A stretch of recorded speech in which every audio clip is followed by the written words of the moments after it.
તહેવારો નજીક આવતા બુટલેગરો દ્વારા યેન કેન પ્રકારે ગુજરાતમાં દારૂ ઘુસાડવાના પ્રયાસો કરવામાં આવતા હોય છે।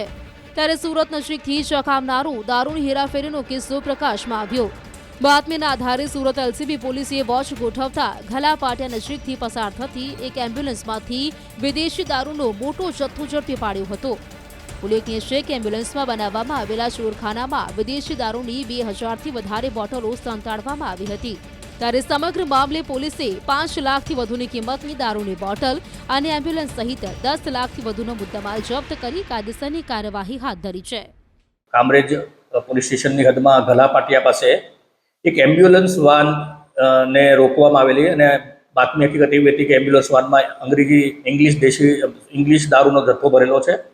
આ આધારે એ ગાડીને રોકી અને એની અંદર એક સંદીપ શુક્લ નામના વ્યક્તિને જે એમ્બ્યુલન્સનો ડ્રાઈવર હતો એને રોકીને એમ્બ્યુલન્સની તપાસ કરતા તેની અંદરથી 2160 નંગ અલગ અલગ દારૂ અને બિયરના બોટલો મળી આવેલી, જેની કિંમત રૂપિયા 5,80,000 થાય છે। આમ કુલ 5,80,000ની મત્તાનો દારૂ આ એમ્બ્યુલન્સ વેનમાંથી સંદીપ શુક્લાને કબજામાંથી પકડવામાં આવેલો છે। તપાસની અંદર પ્રાથમિક દ્રષ્ટિએ એવું જાણવામાં આવ્યું છે કે આ જે એમ્બ્યુલન્સ છે એનો ઉપયોગ આ બીજી વખત દારૂના હેરાફેરી કરવા માટેથી ઉપયોગ કરવામાં આવેલો છે અને જે એમ્બ્યુલન્સ છે એનું રજિસ્ટ્રેશન એમ્બ્યુલન્સમાં કરાવી અને આનો ઉપયોગ ભવિષ્યમાં પણ દારૂમાં થઈ શકે એવા જ ઉદ્દેશ સાથે કર્યોનો પ્રાથમિક દ્રષ્ટિએ જણાય છે। હાલ સુધી આ એમ્બ્યુલન્સ છે કોઈ દર્દીઓની સેવા માટે ઉપયોગમાં આવી હોવાનું જાણવામાં આવ્યું નથી। તહેવારો નજીક આવતા બુટલેગરો દ્વારા યેન કેન પ્રકારે ગુજરાતમાં દારૂ ઘુસાડવાના પ્રયાસો કરવામાં આવતા હોય છે। ત્યારે સુરત નજીકથી ચખામનારું દારૂની હેરાફેરીનો કિસ્સો પ્રકાશમાં આવ્યો। બાતમીના આધારે સુરત એલસીબી પોલીસે વોચ ગોઠવતા ઘલા પાટિયા નજીકથી પસાર થતી એક એમ્બ્યુલન્સમાંથી વિદેશી દારૂનો મોટો જથ્થો ઝડપી પાડ્યો હતો।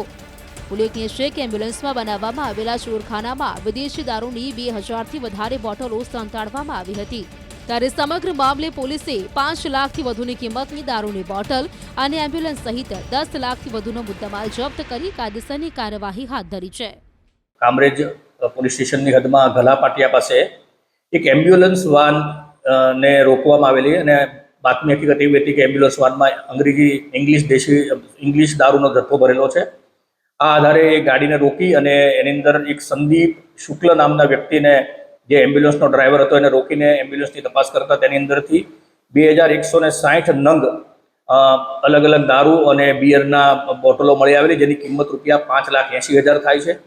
આમ કુલ 5,80,000ની મત્તાનો દારૂ આ એમ્બ્યુલન્સ વેનમાંથી સંદીપ શુક્લાને કબજામાંથી પકડવામાં આવેલો છે। તપાસની અંદર પ્રાથમિક દ્રષ્ટિએ એવું જાણવામાં આવ્યું છે કે આ જે એમ્બ્યુલન્સ છે એનો ઉપયોગ આ બીજી વખત દારૂના હેરાફેરી કરવા માટેથી ઉપયોગ કરવામાં આવેલો છે અને જે એમ્બ્યુલન્સ છે એનું રજિસ્ટ્રેશન એમ્બ્યુલન્સમાં કરાવી અને આનો ઉપયોગ ભવિષ્યમાં પણ દારૂમાં થઈ શકે એવા જ ઉદ્દેશ સાથે કર્યોનો પ્રાથમિક દ્રષ્ટિએ જણાય છે। હાલ સુધી આ એમ્બ્યુલન્સ છે કોઈ દર્દીઓની સેવા માટે ઉપયોગમાં આવી હોવાનું જાણવામાં આવ્યું નથી।